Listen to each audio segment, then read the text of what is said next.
Super Copa D എസ്പാനിയ semi ഫൈനലിൽ Real Madrid ഏറ്റുമുട്ടിയത് മയോർക്കയ്ക്കെതിരെയായിരുന്നു. അപ്പോൾ ആ ഒരു മാച്ചിൽ റയൽ വിൻ ചെയ്തു.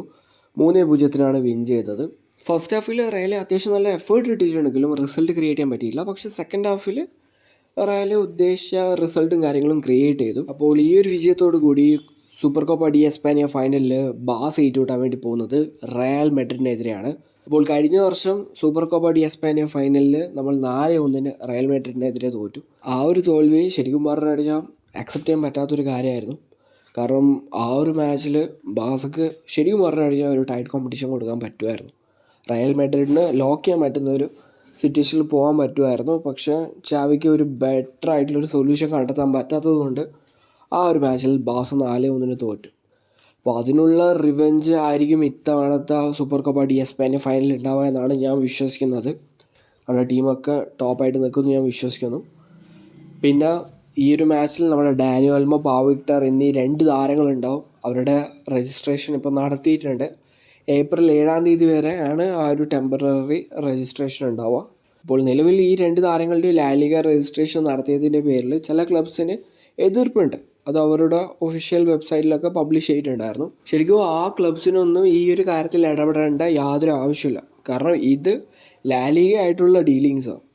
അപ്പോൾ അതിൽ വേറെ ക്ലബ്സ് പ്രഷർ ചെയ്യേണ്ട യാതൊരു ആവശ്യമില്ല.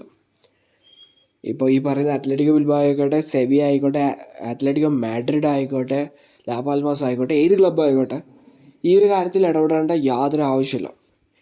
ഇതേ സമയത്ത് വേറെ ചില ക്ലബ്സ് അവരുടെ കാര്യത്തിന് വേണ്ടിയിട്ട് ചെറിയൊരു എമൗണ്ടൊക്കെ മാറ്റി വെക്കുകയാണെങ്കിൽ, അതായത് FFP ഇഷ്യൂസ് വരാതിരിക്കാൻ വേണ്ടിയിട്ട് ഒരു 10 മില്യൺ യൂറോസ് മാറ്റി വെച്ചതിൻ്റെ പേരിൽ ഏതെങ്കിലും ഒരു ലാലിഗ ക്ലബ്ബ് രംഗത്ത് വന്ന, ബാസ പോലും വന്നിട്ടില്ല, പക്ഷെ എന്നാലും പറയാം, വേറെ ഏതെങ്കിലും ക്ലബ്ബ് രംഗത്ത് വന്ന, അതായത് അത് ചെയ്ത് ശരിയായില്ല, അവർക്ക് എന്തെങ്കിലും ശിക്ഷ കൊടുക്കണമെന്ന് പറഞ്ഞിട്ട് രംഗത്ത് വന്ന ആരും വരില്ല. അപ്പോൾ ബാസ ആകുമ്പോൾ മാത്രമുള്ളൊരു ട്രീറ്റ്മെൻറ്റ് ഉണ്ടല്ലോ, അതത്ര നല്ലൊരു കാര്യമല്ല. അത്ര എനിക്ക് പറയാനുള്ളൂ. എന്തായാലും ഏപ്രിൽ 7 ശേഷം നമുക്കറിയാൻ പറ്റും, അതായത് ഡാനി ഓൾമോയുടെ രജിസ്ട്രേഷൻ അത് പെർമനൻ്റ് ആയിട്ട് നടക്കുകയോ ഇല്ലയോ എന്നതെല്ലാം നമുക്ക് നോക്കാം. അപ്പോൾ ഇങ്ങനെയൊക്കെയാണ് കാര്യങ്ങളുള്ളത്. അപ്പോൾ സൂപ്പർ കോപ്പ ഡി എസ്പാനിയ ഫൈനലിൽ ഞാൻ അത്യാവശ്യം എക്സൈറ്റഡ് ആണ്.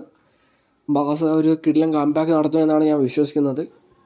ആൻഡ് ഞാൻ കൺസേൺ ആകുന്ന ഒറ്റ കാര്യം എന്ന് പറയുന്നത് ഫൈനൽ തേർഡിലെ നമ്മുടെ ഔട്ട്പുട്ടിലാണ്. ലെവൻഡോസ്കിയുടെ ഭാഗത്ത് നിന്ന് ഇപ്പോൾ അത്ര നല്ല പെർഫോമൻസ് കാണാൻ സാധിക്കുന്നില്ല. റഫീനി ആണെങ്കിൽ കൺവേർഷൻ്റെ കാര്യത്തിൽ കുറച്ച് വീക്കാകാൻ തുടങ്ങിയിട്ടുണ്ട്. ശരിക്കും പറഞ്ഞു കഴിഞ്ഞാൽ ആ ഒരു പ്ലെയർ വിചാരിച്ചു കഴിഞ്ഞാൽ ഡിഫറൻസ് ക്രിയേറ്റ് ചെയ്യാൻ പറ്റും എന്നത് ഓൾറെഡി പ്രൂവ് ചെയ്തൊരു പ്ലെയറാണ്. ഇപ്പോൾ അത്ര പെർഫോമൻസ് കാണുന്നില്ല, ഡിപ്പായിട്ടുണ്ട്. അന്ന് റിവൈവ് ചെയ്യണമെന്നാണ് ഞാൻ ആഗ്രഹിക്കുന്നത്.